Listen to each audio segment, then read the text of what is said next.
ഉപേക്ഷിച്ചാലുപേക്ഷിക്കാതെ മാധ്യസ്ഥം നൽകിടുവാനാ കോട്ടയത്ത് വാഴുന്ന അന്തോണീസ് പുണ്യവാനെ സ്വീകരിക്കൂ കൈകൾ നീട്ടി ആപിയാമിൻ അർത്ഥന.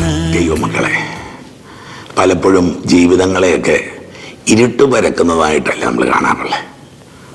അല്പം നിഴലോ ഇരുട്ടോ ഒക്കെ ആയിട്ടാണ് നമ്മൾ ജീവിതത്തെ കാണുന്നത്. ജീവിതത്തിൽ നല്ല പ്രകാശം കാണാൻ പറ്റുമോ?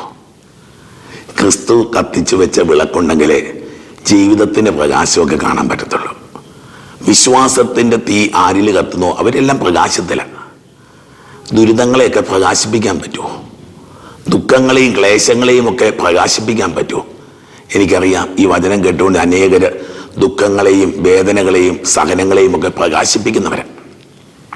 കൈവെപ്പ് പ്രാർത്ഥനയ്ക്കും കൗൺസിലിങ്ങിനും ഒക്കെ വരുമ്പോൾ ഓരോരുത്തരും പറയുന്ന സഹന കഥകളും സങ്കട കഥകളും ഒക്കെ കേൾക്കുമ്പം എൻ്റെ മനസ്സിൽ എന്നും ചിന്തിക്കുന്നത് ഇത് കുർബാന നടന്നുകൊണ്ടിരിക്കുക.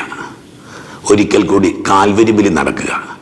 ഓരോ മനുഷ്യരുടെ സങ്കടങ്ങൾ കഴിഞ്ഞ നാളുകളിൽ ഒരു 3-4 ആഴ്ചയാണെന്ന് എനിക്ക് തോന്നുന്നത്. ഒരപ്പനും അമ്മയും കൂടെ വന്നു. സാവധാനം അപ്പൻ്റെ തല ഞാൻ കൈവച്ച് പ്രാർത്ഥിക്കാതെ തലയിൽ കുത്തിക്കെട്ട്, ഒരു 5-8 കുത്തിക്കെട്ടുള്ള തല. ഞാൻ തലയിൽ എന്ത് പറ്റിയത്? എന്നോട് അടുത്ത് നിന്നിട്ട് പറഞ്ഞു, മോൻ എടുത്ത് അടിച്ചതാണ്. ദൈവമക്കളെ, എന്നിട്ട് പറഞ്ഞു ഞാൻ ആരോടും പറഞ്ഞില്ല. ഹോസ്പിറ്റലിൽ ചെന്നപ്പോൾ തലയടിച്ച് വീണതാന്നൊക്കെ പറഞ്ഞു.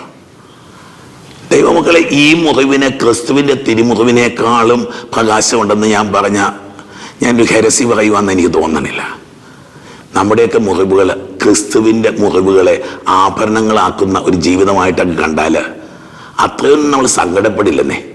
അത്രയ്ക്ക് ഭയങ്ങളൊന്നും ജീവിതത്തിൽ, നമ്മൾ ഒരുപാട് ഭയത്തിലൊക്കെ ജീവിക്കുന്നത്. എന്തിനെപ്പറ്റിയാണ് ഭയപ്പെടാനുള്ളത്? ഈ ഭൂമിയിലെ നഷ്ടങ്ങളൊന്നും നഷ്ടങ്ങളല്ലെന്നേ. ലോകം മുഴുവൻ നേടിയാലും ആത്മാവിനെ നഷ്ടമാക്കിയ നമുക്ക് ദൈവത്തെയൊക്കെ സ്വന്തമാക്കി ദൈവത്തിൻ്റെ സ്നേഹവും ദൈവവിശ്വാസവും സ്വന്തമാക്കി ഏറ്റവും വലിയ ഭാഗ്യം അതൊക്കെയാണ്.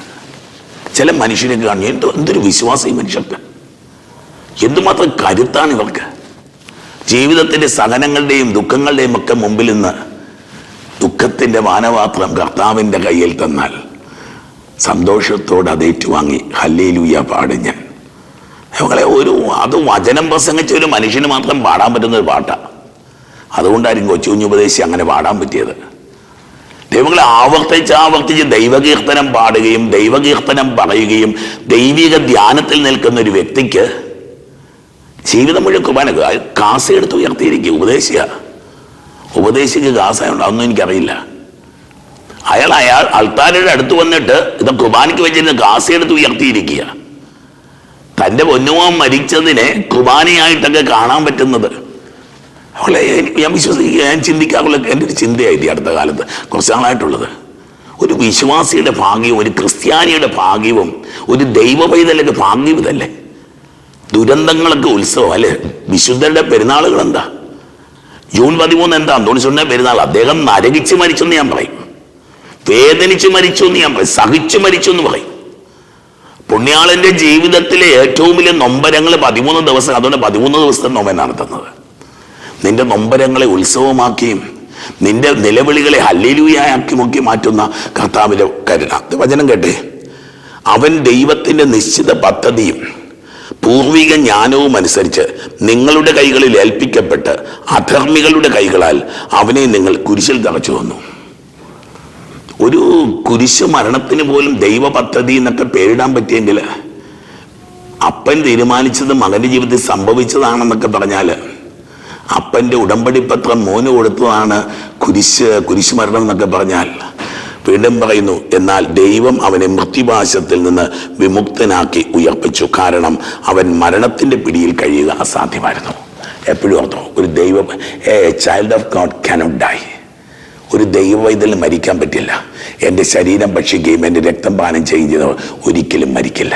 ഓ കർത്താവേ, വിശ്വാസത്തിൻ്റെ കരുത്ത്, വിശ്വാസത്തിൻ്റെ അഭിഷേകം, വിശ്വാസത്തിൻ്റെ ബലം ഞങ്ങൾക്ക് നൽകണമേ. രോഗികൾ, വേദനിക്കുന്നവർ, ദുഃഖിക്കുന്നവർ, നിരാശപ്പെടുന്നവർ, വല്ലാതെ തകർന്നു പോയോ തളർന്നു പോയോ നിന്നിൽ ബലം പ്രാപിക്കട്ടെ, ഉദ്ധിതനിൽ ശക്തിപ്പെടട്ടെ. പിതാവിൻ്റെയും പുത്രൻ്റെയും പരിശുദ്ധാത്മാവിൻ്റെയും നാമത്തിൽ ആമേൻ.